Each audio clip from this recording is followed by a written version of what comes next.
Was that a Pinocchio? 1-1, Scott to right. Deep and gone! Sanchez hits one deep to left field, going back. Gurriel looking up. See ya! A two-run home run for Sanchez. And the Yankees lead 2-1.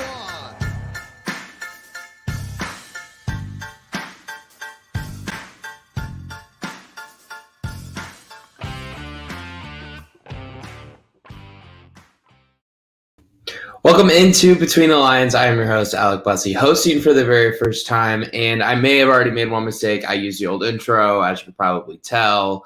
It wasn't the same one that Tanner used earlier in the week, so I'll poke my fun at myself for that. I guess I maybe am not as good as this as Tanner thought I was, but hopefully I don't disappoint you guys too much. Anyway, I think I've got a pretty good show for you as the All-Star break is approaching. I thought it would be fun to kind of talk about, I guess, the most surprising teams of the first half of the Major League season. Of course, talk about the most disappointing teams as well, because there's a few of those. Talk about midseason awards, give out some midseason MVP awards, give out the Cy Young and Rookie of the Year awards in both the American and National League. And then with the Home Run Derby on Monday, we're going to talk about the Home Run Derby before we get out of here. So let's start with the most surprising teams in Major League Baseball based off the first half. And we're just going to kind of do this by division. And there are some divisions I didn't include because I think they're kind of going as we kind of expected. But let's start in the American League East with the Boston Red Sox. Of course, Boston, I think coming into the year was projected by many people to finish fourth in the American League East. And they're currently leading the American League East, a division that, of course, has the reigning American League champion Tampa Bay Rays. It has the New York Yankees, who we'll talk about later, but have a roster full of talented players, but they just haven't really been able to put it together. Meanwhile, the Red Sox, of course, have put it all together, led, of course, by Rafael Devers, who's got a 286, 352, and 921 slash line this year at third base for the Red Sox. He's hit 21 home runs, and he's already got 71 ribbies for the Red Sox while manning the hot corner. And then Kike Hernandez is someone who I feel like for Boston just really gets overlooked a lot. Obviously, he became kind of this player that a lot of people kind of took towards when he was with the Dodgers. He kind of has this fun atmosphere around him. He loves to have fun when he's playing the game. He's always running around, joking around, blowing bubbles with his gum, whatever it may be. And he's taken the center field role in Boston, and he's really ran with it. And he's really helped Boston take that next step. And I think Kike Hernandez deserves a lot of credit. And his stats don't necessarily bear it out as much as Devers, obviously, or even Bogarts would. But Kike Hernandez is hitting 239. He's got a 315 on base percentage. He's got a 740 OPS. He has 10 home runs and 28 RPIs. And in fact, it's the best OPS, it'd be the third best OPS of his career if he were to finish with that same 740 OPS. So I'm really interested to see how Kike Hernandez continues into the second half of the season. But quite frankly, I think that Kike Hernandez is one of the biggest reasons why the Boston Red Sox have taken into this liking of being a team that could legitimately come out of the American League and play the National League representative in the World Series. Let's move to the American League West, and I think this is probably going to be a shock to some of you guys that are reviewing. I think the Seattle Mariners are a little bit of a surprise when you look at this division.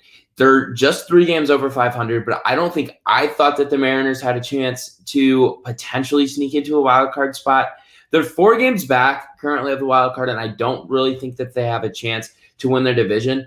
But if they add a piece or two here at the trade deadline, which is coming up in just about 2.5, 3 weeks, maybe the Mariners are able to play their way into a wild card berth. And I think that that's going to be really interesting. Seattle obviously hasn't had a lot of success as an organization over the last decade. But if we're able to see the Seattle Mariners make a push here in the last couple of weeks of July, post All-Star break, maybe the Mariners have a chance to really make a push to get into the playoffs as a wild card. Now, they're still a really young team, and their offense is one of the worst in all of baseball. But I think the Mariners, if things start clicking in certain ways, baseball's a weird game like we all know, the Mariners may be able to surprise some teams and get into the playoffs as a wild card team in the American League. Moving to the National League, the Milwaukee Brewers.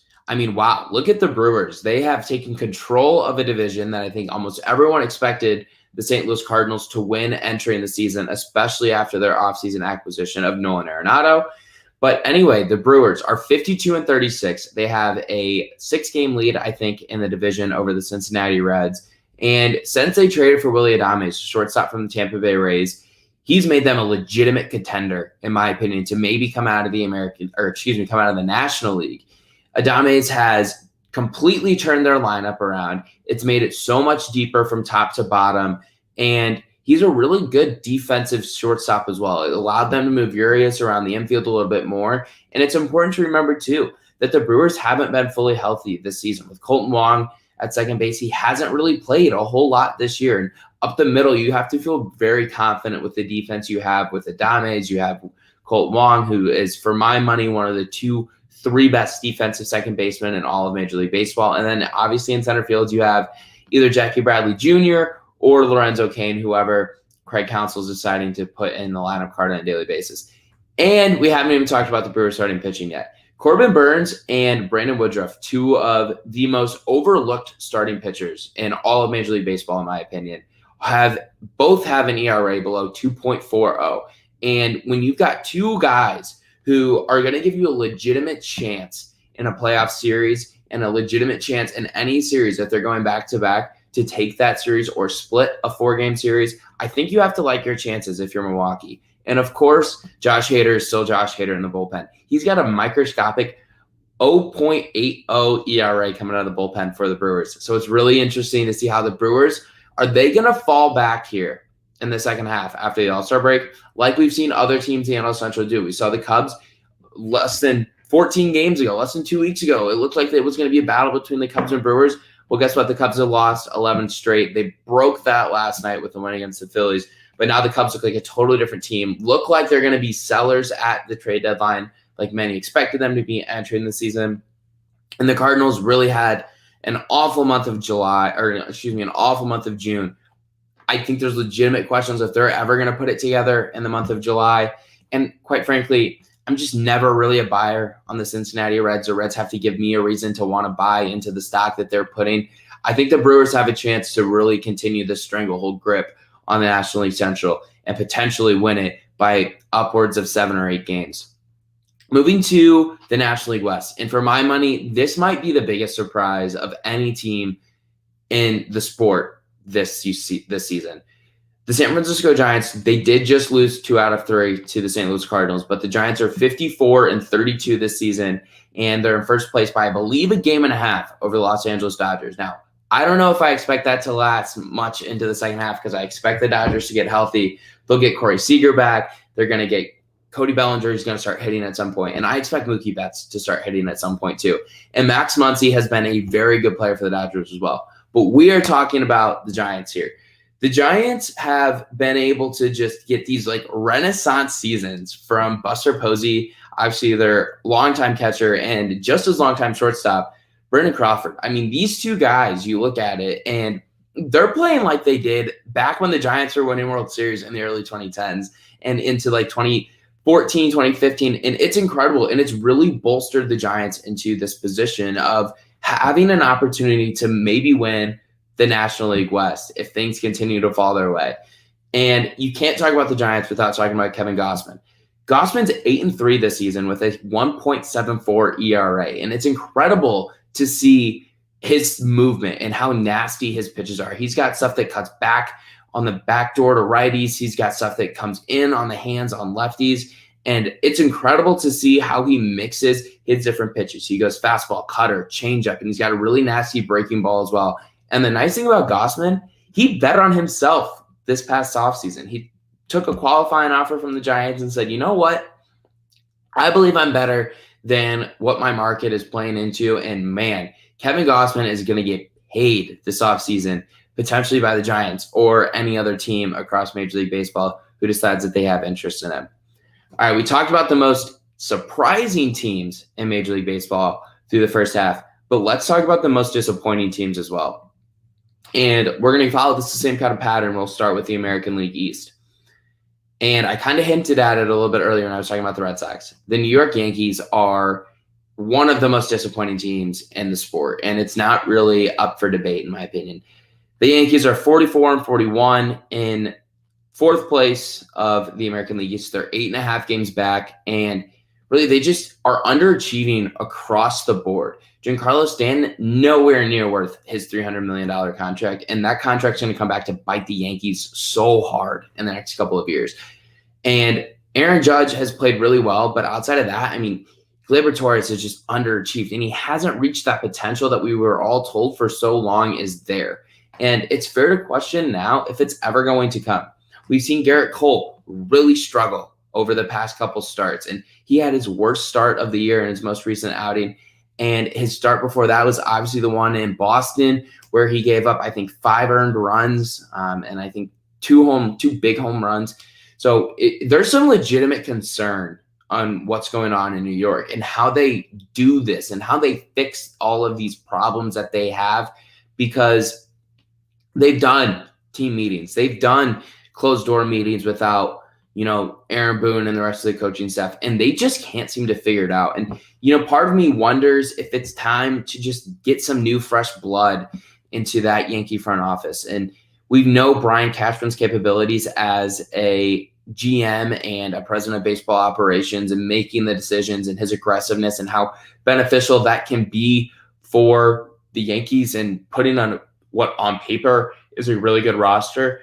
But we haven't seen Brian Cashman get the Yankees over the hump all the way back to 2009. It's been over a decade since the Yankees have won the World Series, and they haven't really come close outside of 2017 when they made it to the American League the American League Championship Series and lost to the Houston Astros. Obviously, that was the trash can year, whatever it may be. All right. We're not going to focus on any other American League teams here because I'm not really thinking that any of them are a huge disappointment. I think you could maybe throw the White Sox in there, but man, they've been killed by injuries, so I'm not going to harp on them too much. And no one in the American League West to me has really been disappointing. So we're going to move all the way to the National League East, and we're going to talk about the Atlanta Braves. They are 42-44, 2 games under 500, and they find themselves in third place in the division, 4.5 games back of the first place New York Mets, and the Washington Nationals are in second place. I think they're 2.5, 3 back.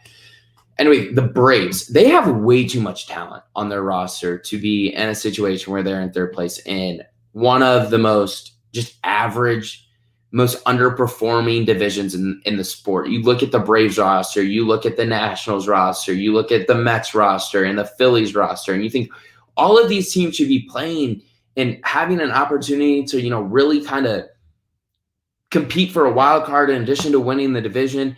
And really, it's one team in the first half, and it's the Mets. And that's largely based off of their pitching, obviously.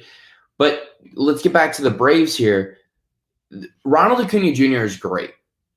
Ozzie Albies is great. Dansby Swanson is a really good shortstop. Freddie Freeman is, for my money, one of the 3 best first basemen in all baseball, and I know he hasn't played like it this year, but Freddie Freeman needs to start playing better. But it's not the position players that are a problem for the Atlanta Braves. The bigger problem for the Braves is their pitching. They don't have enough of it in their starting rotation, and Max Fried just hasn't been good enough for them, and they need to kind of figure something out here. If they're going to buy at the trade deadline, you better go all in and see if you can find a starting pitcher that's really going to bolster your rotation, because they need it. Let's move to the National League Central. Spoke about this team a little bit earlier. They are my team. I am a diehard Cardinal fan. If you didn't know, if you didn't watch earlier this week, yeah, I'm a huge Cardinal fan. The Cardinals are 43-45. They find themselves 9 games back of the Milwaukee Brewers in first place. And to me, at first, it was really easy to say, this team's really banged up. They have a lot of injuries. And part of that is still true.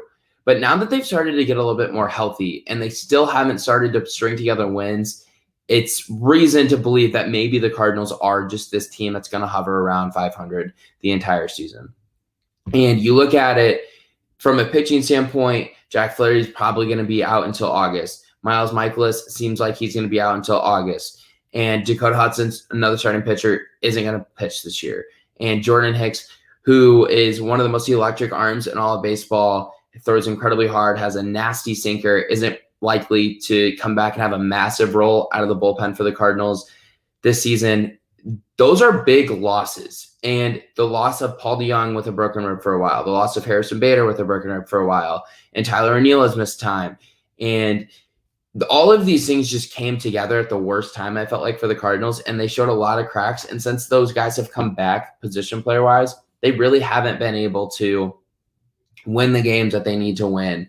They recently lost series to the Detroit Tigers, the Pittsburgh Pirates, the Colorado Rockies. They lost 3 out of 4. Now, they did just win 2 out of 3 against the Giants in San Francisco, and they have a big 3-game series against the Cubs this weekend. If the Cardinals are able to kind of win 4 out of these 6 to end the first half, I could see the Cardinals making some minor moves here during the All-Star break or quickly after it to bolster a bench that, quite frankly, is non-existent, and maybe find a starter, bullpen help on the free agent market, or someone gets DFA'd. There's definitely some names out there on the free agent market, Cole Hamels obviously being one of them, D. Gordon being one of them, that I think could probably help the Cardinals a little bit. Adam Eaton was just recently DFA'd by the White Sox, but the Cardinals, quite frankly, have just been incredibly disappointing really all year for a team that should win the National League Central Division on paper.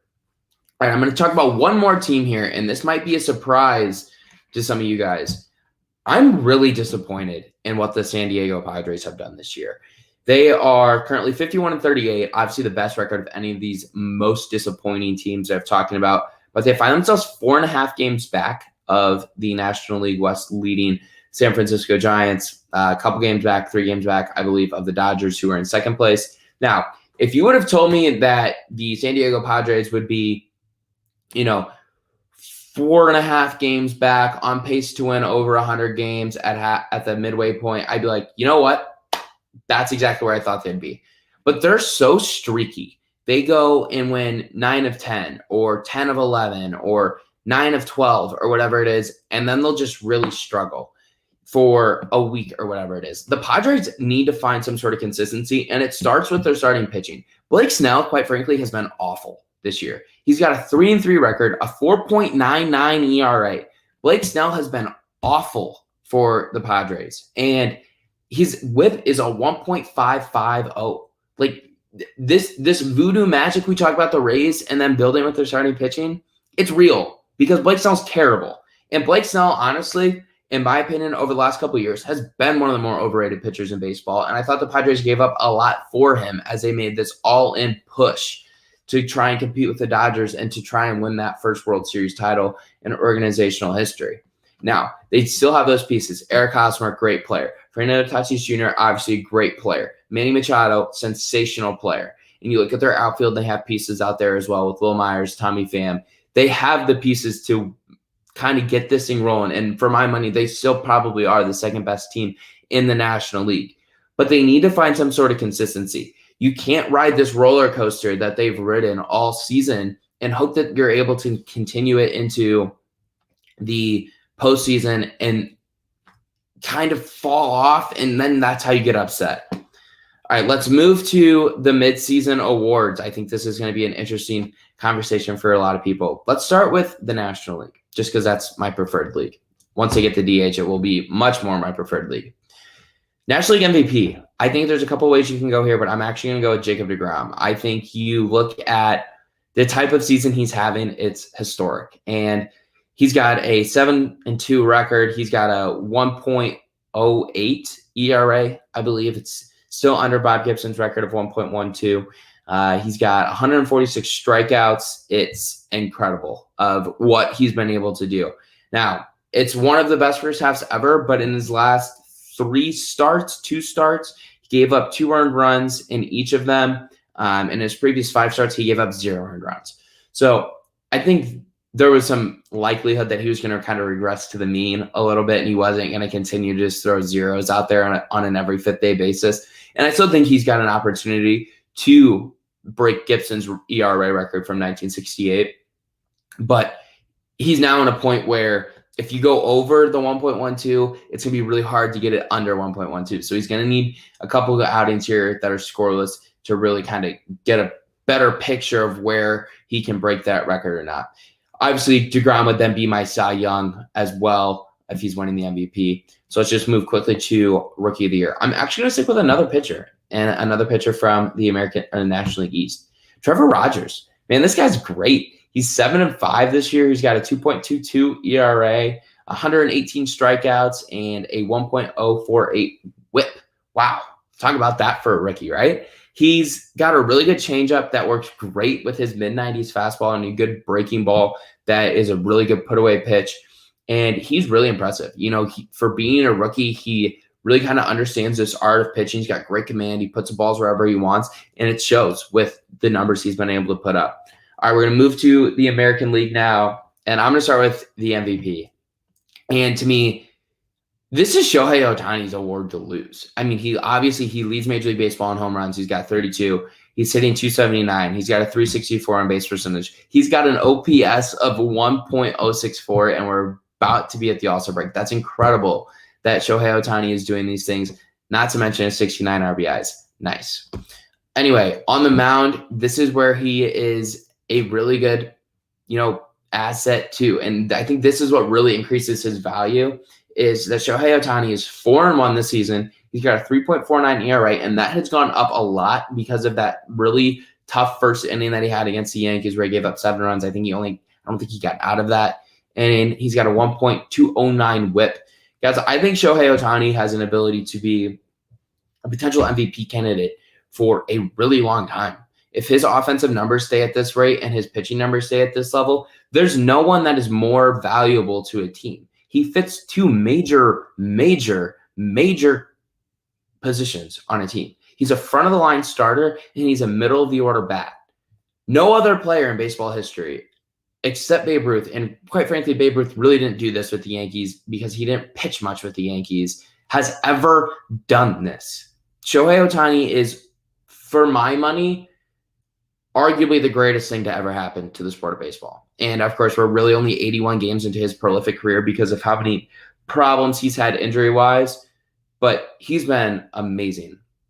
All right, American League Cy Young. This is not Shohei Ohtani. This is actually Carlos Rodon of the Chicago White Sox. He's 7-3 this year. He's got a 2.31 ERA, 130 strikeouts, and a .959 whip. Rodon is kind of a renaissance man. He doesn't have great velocity. He doesn't have a lot of the tools that many of these elite starting pitchers have, but he's got great command. He's got great movement on a lot of his pitches, and he's finally put it all together for the White Sox this year, and we've seen it with what he's been able to do for the Sox.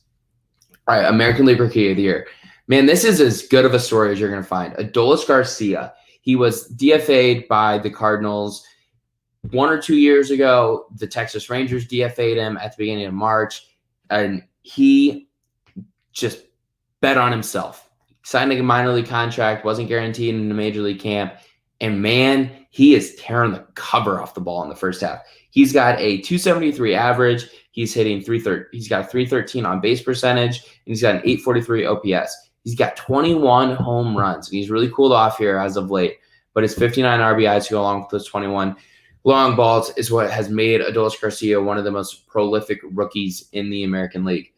All right, let's get to the home run derby. A home run derby that I think could be really entertaining with it being in Colorado. And I know the balls don't fly there as well as they have in the past. And I'm hoping Major League Baseball just kind of, maybe rigs this a little bit. Like let's leave the balls out of the humidor. Let's let these things fly. Let's see some real 500-something foot bombs this Monday night. Shohei Ohtani comes in with the best odds. He's got plus 400. He's got a really tough first-round matchup, though, of course, in the bracket system that we use now against Juan Soto. Soto's around a plus 750 odds, I think is what I saw today. That's a really interesting first-round matchup. I also really like the Joey Gallo matchup. He's got plus 450, and Pete Alonso is at plus 525. So if you're looking to gamble on this, I think there's a couple ways you could go. I think Ohtani is probably the safe bet, but if he gets beat by Soto, I wouldn't be shocked. I think you look at some of the other, odds and where guys are at. I think it's hard to ignore Pete Alonso at plus 525. Previous champ, guy just hits for so much power, and there's a lot of room out there in the outfield. I get it's a big outfield in Colorado, but we know how well the ball flies. I think Pete Alonso could really win this thing for the Mets. It'd be his second one, and he just kind of has this attitude, this is mine. I'm coming to defend it. I want this. I like that. Pete Alonso has a competitiveness to him that is needed with the home run derby. So I think Ohtani and Pete Alonso, if Ohtani's able to get past Juan Soto, has a chance to win it. And I think that'd be great because I think the quote came out today that Ohtani hasn't taken batting practice all year. So this is just amazing. But I think Shohei Ohtani, Pete Alonso are both two good money picks if you're looking to gamble on the home run derby that is coming up next week. Anyway, this was my first show of Between the Lines. Hopefully it wasn't too bad. Hopefully it was entertaining enough. Hopefully Tanner won't be disappointed in me and the things that I said tonight. I know we've kind of gone back and forth between Shohei Ohtani in the last couple of days, but make sure to subscribe to the Sports 2.0 Network. We're available on all platforms. We just hit 500 subscribers on YouTube. So let's see if we can get that to 600. Maybe it'll be the lucky 600th. You can follow me on Twitter at Alec_Busse. That is Busse, just like the lower third says. Appreciate you watching. And we're going to be back early next week doing a little bit of a fun home run derby show. And of course, Tanner will be back in the week as well. So we're super excited to have this new show. Thanks for watching, everyone. It's been a good first episode, at least in my eyes. And hopefully we're only getting better after this.